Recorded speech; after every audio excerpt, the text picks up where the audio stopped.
గత ప్రభుత్వ అధ్యక్షుడు బెయిల్ పిటిషన్ల కోసమే ఢిల్లీ చుట్టూ తిరిగారు. ఆయన ప్రాపకాల కోసం పాకులాడారు. ఆయన మీద కేసులు లేకుండా చేసుకోవడం కోసం ప్రయత్నం చేశారు.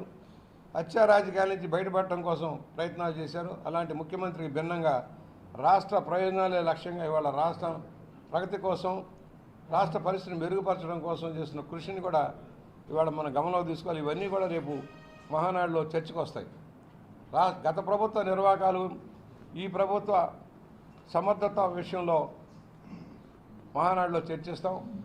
నిరుద్యోగాన్ని తొలగించడం కోసం చేస్తున్న కార్యక్రమాలు, భారతదేశంలోనే రోల్ మోడల్గా చేయడం కోసం విద్యారంగాన్ని ప్రక్షాళన చేసే కార్యక్రమాలు కానీ ఇవన్నీ కూడా అమలు చేయబోతున్నాం.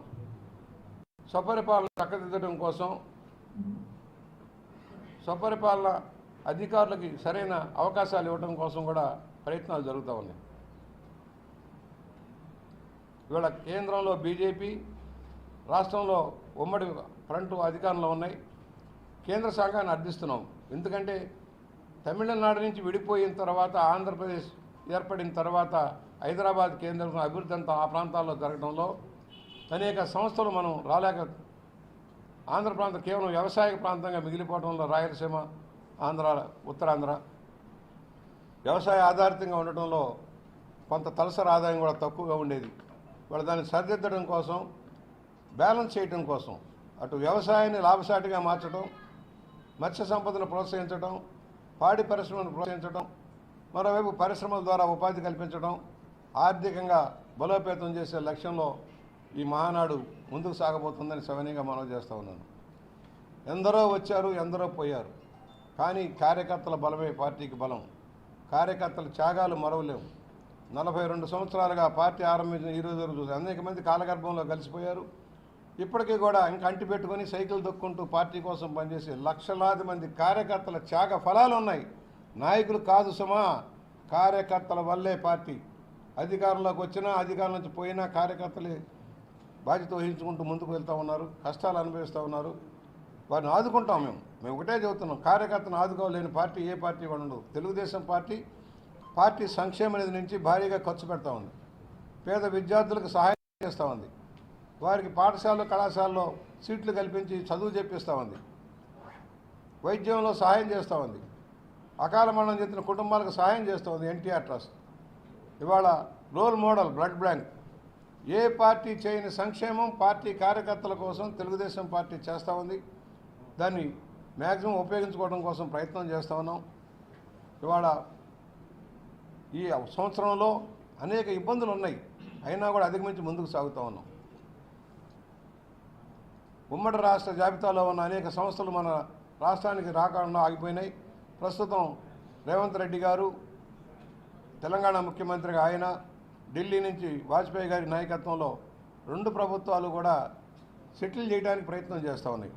ఆంధ్రప్రదేశ్తో కలిసి నీటిపారుదల ప్రాజెక్టుల విషయంలో కానీ, లేక 10th షెడ్యూల్లో 9th షెడ్యూల్లో ఉన్న ప్రాపర్టీస్ విషయంలో కానీ మనం కొంత త్యాగాలు చేస్తున్నాం.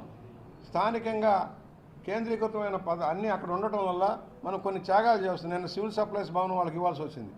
తప్పదు, మనకు కొన్ని తప్పని పరిస్థితులు ఉన్నాయి. ఎందుకంటే అక్కడ స్థానికంగా ఉండిపోయినాయి. యూనివర్సిటీలు కానీ ఇవన్నీ కూడా అక్కడే ఉండిపోయినాయి. కార్పొరేషన్లు ఉండిపోయినాయి. రిజిస్టర్డ్ ఆఫీసులన్నీ అక్కడ ఉండిపోయినాయి. దాని ఫలితంగా కొంత నష్టపోయాం. ఇంతకంటే నష్టపోయేది లేదు. మన కాళ్ళ మీద మనం నిలబడగలం. మనకున్న మేధస్తో మనం రాష్ట్రాన్ని ముందుకు తీసుకెళ్ళం. అందుకని మళ్ళీ విజన్ 29 కూడా తయారైపోయింది. విజన్ 2029 కూడా తయారు చేశారు చంద్రబాబు గారు. వివిధ ప్రాంతాలని, వివిధ వెనుకబడిన ప్రాంతాలని, వివిధ జాతులను దృష్టిలో పెట్టుకుని నిర్ణయాలు జరుగుతూ ఉన్నాయి. అందరినీ కూడా, కడు వెనకబడ్డ వాళ్ళని కూడా ముందుకు తెచ్చే లక్ష్యంతో ముందుకు సాగుతున్నాం. ప్రతి కడు నిరుపేదను కూడా పేదరికం నుంచి బయటకు తేవడం కోసం పీపీపీ ప్రాజెక్టు లాంటి ప్రాజెక్టులు కూడా తీసుకుని ముందుకు సాగుతున్నాం. ఖచ్చితమైన అంచనాల ద్వారా ఇవాళని ఆదుకునే కార్యక్రమం నడుస్తూ ఉంది. వివిధ జాతుల మధ్య వైరుధ్యాలు లేకుండా వాటిని సరిచేయడం కోసం కార్యక్రమం జరుగుతుంది.